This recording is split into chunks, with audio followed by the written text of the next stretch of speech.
This is NDTV. And you're watching NDTV Prime. In association with Micromax. Nothing like anything.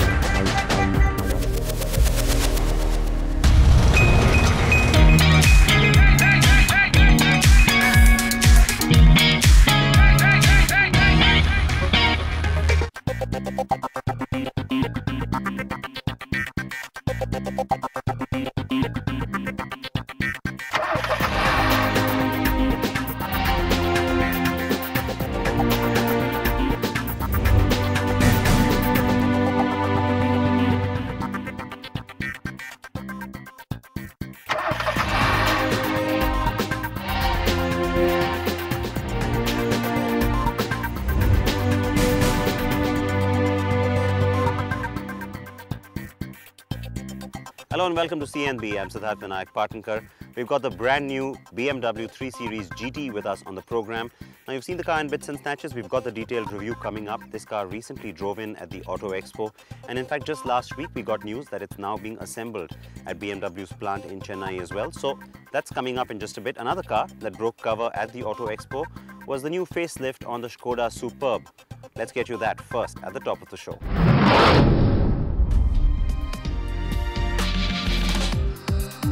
The Superb has been a success for Skoda in India, even as the segment it operates in has slowly dried up over the past 18 to 24 months. The Superb has appealed worldwide though, especially since its second generation came out in 2008.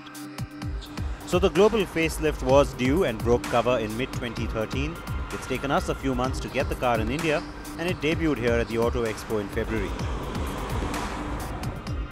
So being a facelift, of course, the changes are superficial. A more pronounced hood line, the all-new Skoda family grille, and what you're seeing also is daytime running lights. A little bit forced, perhaps, those LEDs. But then you know what? Everybody wants to do those right now. Buyers want them too. It is pretty sharply done. You also get turn indicators that have been done in LED. So I guess that's something new. The new Skoda logo does finally arrive on the Superb, and I have to say that new front grille does look a lot sharper. So those daytime running LEDs and the bi-xenon headlamps are only on the top end elegance trim. The car is available in a lower ambition trim, but both trims have dual front, side and curtain airbags standard. Inside, the car looks largely unchanged, though everything from the upholstery to dash and even the infotainment screen have been tweaked. The car's USP remains ample cabin space and good legroom, especially at the rear. Now the old Superb was a little bit bland at the rear. This one's gone completely J-Lo as far as the rear is concerned, because what you get is a much sharper looking boot.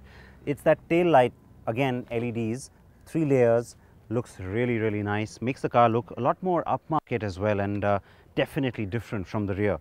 Skoda's function, that was a USP, the combi boot, which lets the car go from sedan to hatch, still very much on the Superb, but now you've got 2 different switches or 2 different touchpads to do the operation. You don't have to first touch one, then go ahead and open it like the earlier car. You want to go with the boot, just get the one in the middle. There you go. And if you want to go with the hatch, well, all you have to do is just hit the other touchpad down here, and there you go. Very simple and really convenient. The combi boot is indeed a great feature and is a valid USP that the Superb can still boast as unique. I'm not sure how many in India truly value it though. A glance at the engine options tells you that not much has changed. The 1.8 TSI has the option of a 6-speed manual or 7-speed DSG gearbox. The diesel is the familiar 2-litre, and this only has the 6-speed DSG gearbox, which works well, of course. The car is priced attractively enough, and which is why it remains a compelling buy. Prices for the manual petrol start at 18,62,000 rupees, and they go all the way up to just under 25 lakh rupees ex-showroom Delhi for the diesel automatic.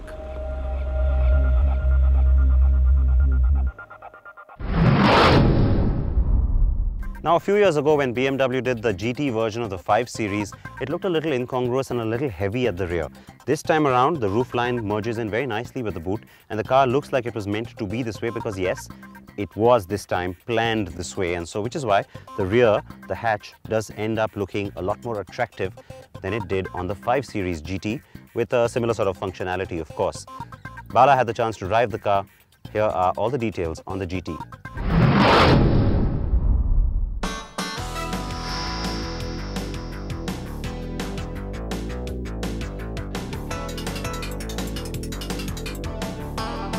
BMW does believe that there is a market in India for cars like the GT, which is bigger, wider and taller.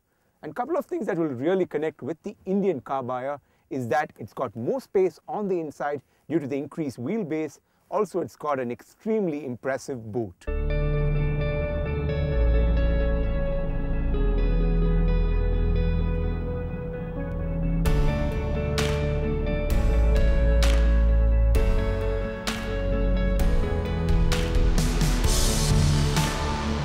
Unveiled at the 2013 Geneva Motor Show last March, the Gran Turismo was primarily designed by BMW for markets like the US and Asia, where the touring station wagon model has zero traction. Positioned between the 3 and the 5 series, the GT has been designed to offer sedan-like superior driving dynamics and the space plus practicality of a tourer. At first glance, the 3 Series GT looks much more proportionate and attractive than the bulky 5 Series GT.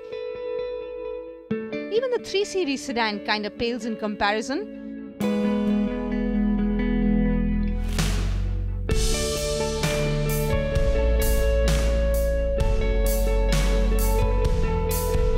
Notice the redesigned headlamps, the modified low bumpers and the trademark kidney grille. Aiding the aerodynamics of the car are the air curtains near the fog lamps and air breathers behind the front wheel. From the side, the GT looks really long and yet proportionate. The frameless doors too add a nice touch. The improved ground clearance is quite visible and the GT will get 18-inch tyres on the models headed to India. The rear does stand out a bit, but less like a sore thumb. But what you won't mind one bit is the active rear spoiler on the GT, which activates at speeds over 110 km/h and can also be activated with a button on the driver's door when parked or in motion.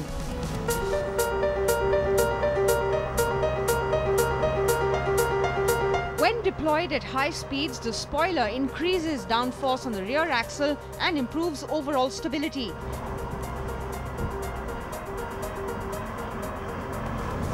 The L-shaped rear lights stretch far into the sides of the car and the 2 integrated bars of LEDs look quite sharp.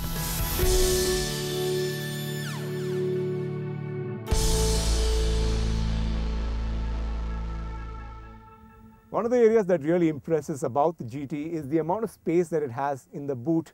The tailgate is electronically powered by the remote. Also in some models, you have the option where you just wave your feet and the sensor picks it up and opens the tailgate. I'm using the remote so far.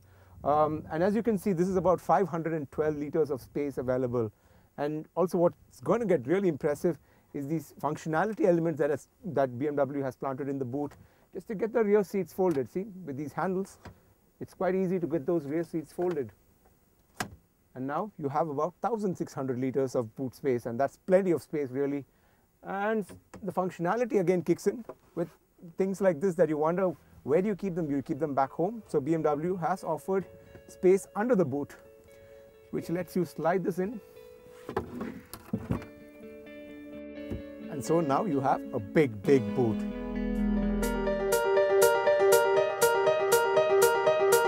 BMW has launched only the luxury trim line in India, and the interiors of the GT are very similar to the 3 Series with a driver-focused layout. The overall fit and finish is as expected from BMW. The premium-looking wood trim helps that cause. The 16.5cm information display screen allows you to access the iDrive and BMW's other connected drive features. There are also plenty of storage compartments, especially some pretty large bins on the door. It's a very roomy cabin, with the India spec model even getting the panoramic glass sunroof to add to the sense of space.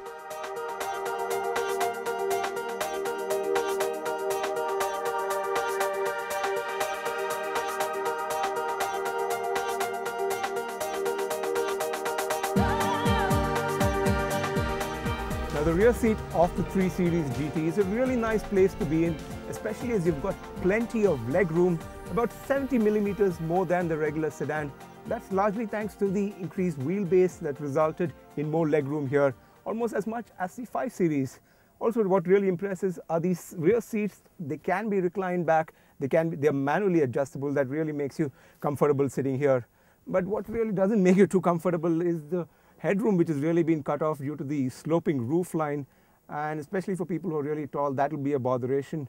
And you're going to have on some models the sunroof, which is really going to impact that headroom here. Also, another thing that's going to bother is the person who's going to be sitting in the middle. There is a transmission tunnel right in the middle, so it's going to feel a little more cramped. Living up to the promise of matching the well-recognized driving dynamics of the 3 Series is a tall order, and the GT was really going to struggle given its longer body and excess weight. This car has an additional curb weight of nearly 145 kilos compared to the sedan, but the GT lacks any extra horsepower. However, the 320i petrol variant we were driving didn't disappoint too much with the lack of power, 184 bhp to be precise, on offer to reduce the strain of the extra weight. The finely balanced weight distribution ratio of 50-50 and a precise electric power steering allows for a stable drive on the GT. It may not be as nimble as the sedan, but the GT does feel most comfortable at cruising speeds of over 100 km an hour with the X-Drive all-wheel drive. The car's handling has clearly been designed for long-distance comfort like the touring model, and we were impressed by how the GT handled sharp mountain bends without showing any signs of extra weight. Get on sports driving mode and the car feels more fun to drive, especially with the heavier steering, and it handles much better. The 6-speed gearbox in the GT shifts quick and smooth, but unfortunately India spec GT will only have the 8-speed transmission. The suspension feels just right without being too stiff, and with the improved ground clearance, the ride is solid and comfortable. On the highways and the smaller village roads around Madrid, we got to enjoy a solid and thud-free drive.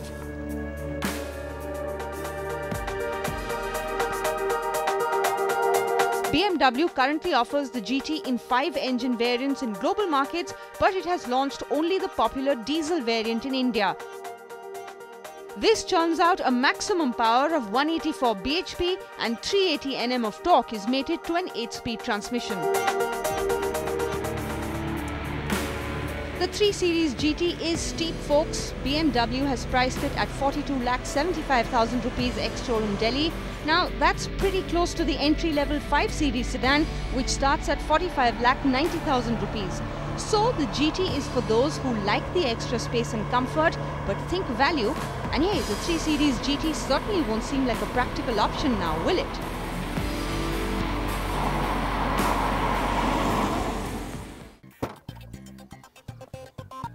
Right, it is a tailgate that goes up to different levels, and that's something you can set using the menu. So here's one level.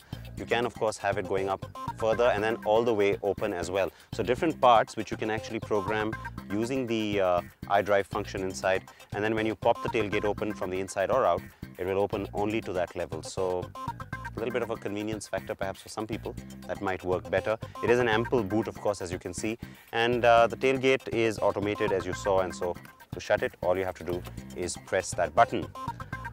Right, the tailgate is closed, but our program is not still closed. We've got lots more coming up, and that means that we have a short break. We have to get past our sector snapshot as we slip into it, and I'll see you on the other side.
Now time for the annual jamboree in the Rajasthan desert, the Mahindra Great Escape. As always, a lot of fun.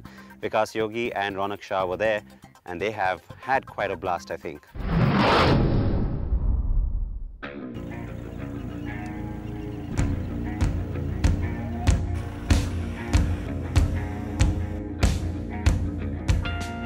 Over nearly 2 decades, the Mahindra Great Escape has become India's largest non-competitive off-road rally.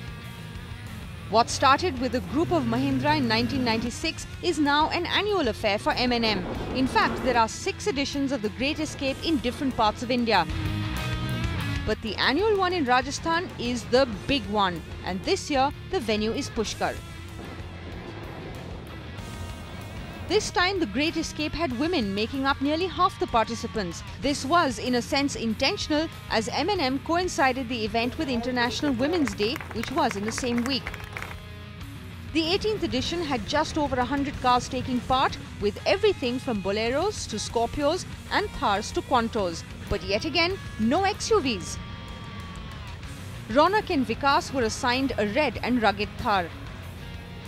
After a few kilometers on the tarmac, it was time to get off-road. Low gears and spinning wheels, and sand spraying in all directions. Fun! Steep climbs up the dunes and even steeper descents. Yep, it takes a leap of faith to keep going. And the best part I liked about the track was that it was not intentionally done track. Yeah, we were allowed to drive the car, take it the way we wanted. Like as we have bought it right now in between the track. This is not the proper track which we are following right now, actually, I can tell you that. But it's certainly fun. There was a tough route of Sirs to follow just so we don't get lost, but otherwise you could pretty much take any fine head-on. Besides understanding how to steer and how to use the four-wheel drive, the other big learning you get is how patience pays every time. As always, there was much revelry as the day wound down. Tiring yet fulfilling, the Great Escape is a must-do on the CNB calendar.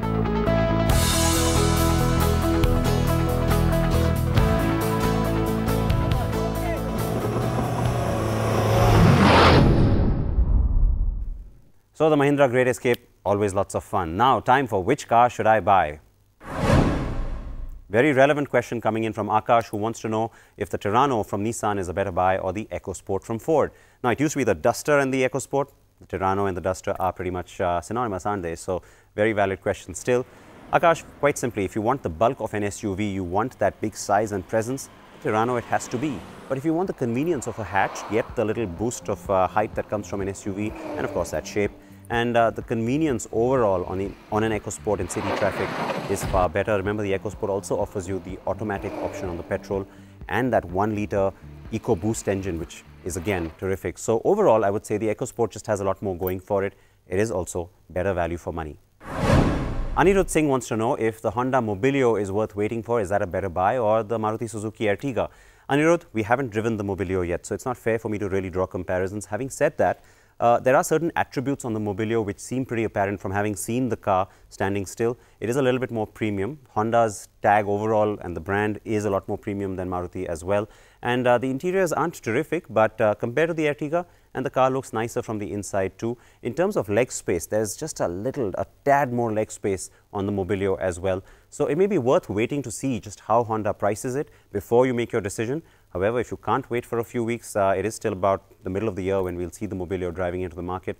Well, then the Ertiga is still a good buy. It's an efficient car and still works. So it's your choice. You want to wait, maybe spend a little bit extra, then the Mobilio is worth waiting for. Rohit Bose wants to know if it makes more sense to buy the Sonata or indeed the new Octavia from Skoda. Now, it's an interesting question because the Skoda Octavia technically is one segment lower, but that's the kind of attribute that that car offers. It's a lot more premium than its predecessor. It is very high on technology, very well built, and drives really well too. Now, if that is what you're looking for, Rohit, that's the car to go with. However, if you want a car that's comfortable and a chauffeur-driven option, then the Sonata really pampers you in the back seat. You've got ventilated seats, you've got a whole lot of gadgetry on board, and it's a very good-looking car as well. So if you want to pull up in style, get out of the back, the Sonata, it has to be. But if you want something sporty and fun to drive and are looking for a little bit of a technology edge, it's got to be the Octavia. Pretty much a wrap here on the program, folks. If you have any questions, you want to know which car you should buy, well, go ahead and use that hashtag if you're on Twitter with me at Sid Parthankar. If you are going to use our second screen on the NDTV app on your smartphone or your tablet, remember, you can also upload video questions. We will like to take them on the program. So go ahead and ask me that question. I'll be very happy to answer it.